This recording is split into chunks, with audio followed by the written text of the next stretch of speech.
Hello everyone, welcome back to my channel. आज के case में हम देखेंगे कैसे पर्दे में बना हुआ हीरो किसी की ज़िंदगी ख़त्म करने से पहले 2 बार नहीं सोचता।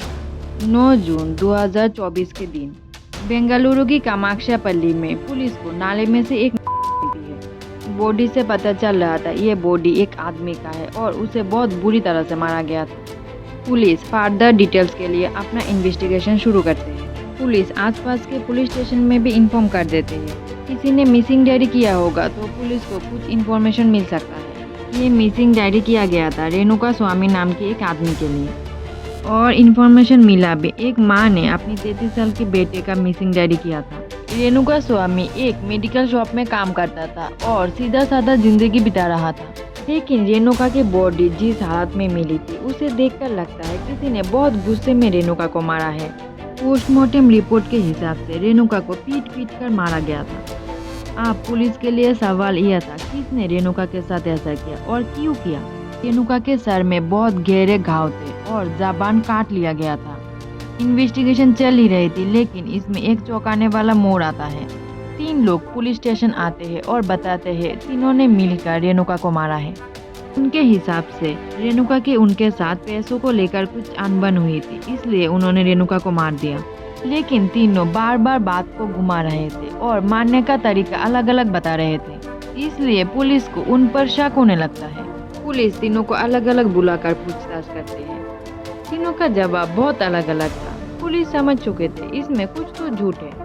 पुलिस जब तीनों से अपने तरीके से पूछते हैं और कॉल डिटेल चेक करते हैं तो ऐसा कुछ सामने आया जो पुलिस ने कभी नहीं सोचा था। रेणुका सीधा साधा आदमी था और एक आम जिंदगी जी रहा था। उसे फिल्म देखने का बहुत शौक था, वो टाइम निकालकर फिल्म देखता था। रेणुका का एक पसंदीदा एक्टर था दर्शन तुगुदीप। दर्शन कन्नड़ फिल्म इंडस्ट्री का एक बहुत बड़ा सुपरस्टार है। दर्शन ने बहुत सारे फिल्म किए हैं और रेणुका दर्शन को बहुत एडमायर करता था। रेणुका दर्शन के सारे मूवी देखता था और सोशल मीडिया पर फॉलो भी करता था। दर्शन मैरिड था और उसका एक बेटा भी है। दर्शन जैसे फिल्मों में हीरो होता था वैसे ही उसका पर्सनल लाइफ भी अच्छा चल रहा था। फैंस दर्शन को हीरो और दर्शन के लाइफ में उसकी वाइफ विजय लक्ष्मी को हीरोइन मानते थे। लेकिन दर्शन रियल लाइफ में जैसा दिखता था रियल लाइफ में इससे बहुत अलग था। दर्शन के लाइफ में बहुत सारे कंट्रोवर्सी चल रहे थे।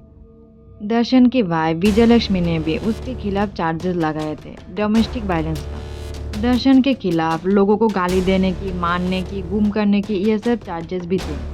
लेकिन कुछ लोग ये सब झूठ मानते थे और ये सब इग्नोर करके दर्शन को फुल सपोर्ट करते थे। लेकिन अचानक से एक न्यूज़ वायरल होता है। दर्शन का एक्स्ट्रा मैरिटल अफेयर चल रहा है एक एक्ट्रेस पवित्र गौड़ा के साथ।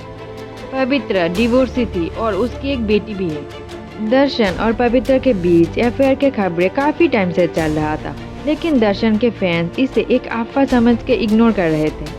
लेकिन एक समय ऐसा आया जब पवित्र इनडायरेक्टली दोनों के रिश्ते को मंजूरी दे रही थी।